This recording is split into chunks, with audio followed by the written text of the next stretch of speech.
So in this video, we'll be taking a look at the physics model intro. So in the up to the previous video, we took a look at the equivalent circuit model, right? So in the previous unit, you can say, or in the previous topics, we took a look at equivalent circuit cell models, right? So we saw the linear polarization, hysteresis voltage, enhanced self-correcting model, dynamic test, right? And we did a short simulation or MATLAB or uh, on the basis of the test data, right? So over here, we'll be taking a look at the physics model, right? So up till now, what we were doing was empirical model, right? We were working on empirical model up till now, right? Now we will be going for physics-based model, right? So in the empirical model, as we have already seen, so the sequence is that we collected the test data, right? We collected the test data, and for the cell scale, on the basis of the cell functioning, right, and on the basis of the electrical uh, physics, right? Electrical physics of the cell, we formed an open differential equations, right? We came up with open differential equations for the electrical nature of the cell or the physics of the cell, right? And the electrical uh, differential equations, right? We compared them both in order to come up with an empirical based predictions, right? Or empirical model, basically the mathematical model, you can say. And although the physics based modeling is also a mathematical model, but it has a different approach. The initial approach, the empirical modeling, the approach that we took was of forming a cell scale open differential equations, right, based on the electrical nature of the cells, right, taking a look at the physical parameters, the electrical physics parameters of the cell, right, and driving an open differential equations to come up with empirical modeling. Now the advantage of, if we talk about advantage, so the advantage of empirical modeling is that the simulations are quicker, right? The simulations are quicker, right? At the same time, if we talk about the disadvantage of empirical modeling, right, disadvantage of empirical modeling, right? So the prediction model is less accurate than physics-based model, right?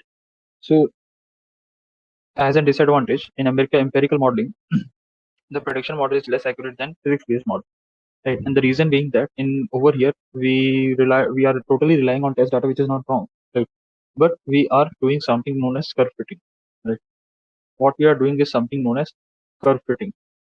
So basically, we are taking the test data and we are modifying our equations or manipulating the equations in order to give the same result or give almost the same result with less error, and we are using them to predict the cell behavior, right?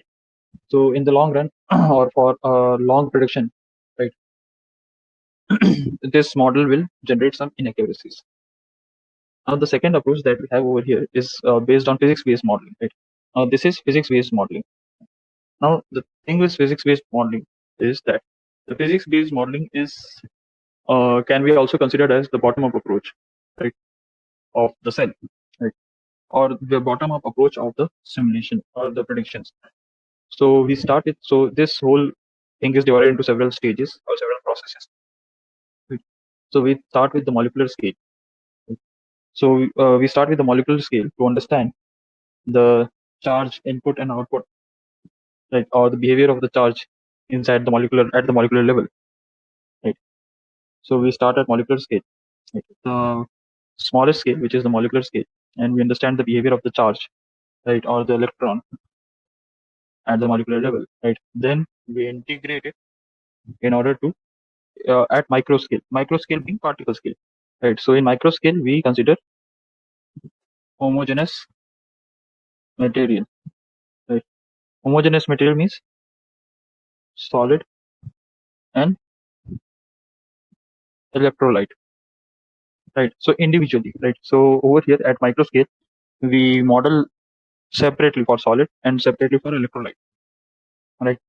And then we integrate we relate those models in terms of continuum scale. Continuum scale means the flow of charge from solid to electrolyte or liquid, right? So that is continuum scale. Okay. Now from continuum scale, we move on to cell scale, right? So now we extrapolate it on the cell level and create the cell scale open differential equation via model order reduction, right? And from there we go for physics-based predictions, right? So this is the process that we follow, right? Although in this course we'll be taking a look at the basic equations or the basic concepts, right? We'll be understanding the basic concepts at the molecular and micro level, right? And from there, touching the senses of continuum scale, we will be going for cell scale ODEs, right? Open differential equations, right? So this is the scale that we'll follow. We will not be going too much in depth as we went in the empirical model, right?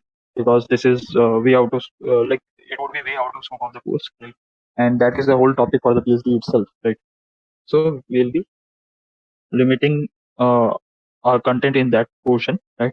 But we'll be covering enough for you to understand this concept and to be able to model the cell accordingly, or in future if you are willing to do so, and if you are willing to take that extensive measure, that extensive process, so you will be able to understand the concept, understand the procedure easily at that part.